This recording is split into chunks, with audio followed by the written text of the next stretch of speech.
बेजूरपल्ली व नगरमटोला या दोन्ही गावादरम्यान असलेल्या नाल्यामुळे ग्रामस्थांचे पावसाळ्यात हाल. पुलाची मागणी. पाहुयात आमचे प्रतिनिधी संपत अंबाला यांचा सविस्तर रिपोर्ट. सिरोंचा तालुक्यातील अतिसंवेदनशील गाव म्हणून ओळखल्या जाणाऱ्या बेजूरपल्ली ग्रामपंचायत अंतर्गत नगरमटोला येथे पावसाळ्यात नागरिकांना मोठ्या अडचणींचा सामना करावा लागत आहे.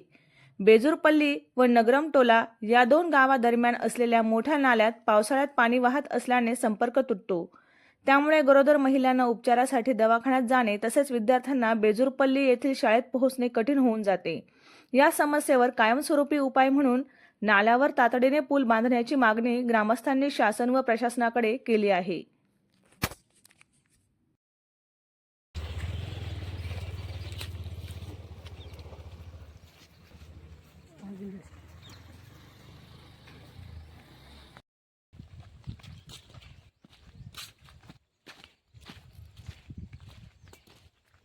इलेक्शन पीरियड त्याने वाटते की नाही थंड असतात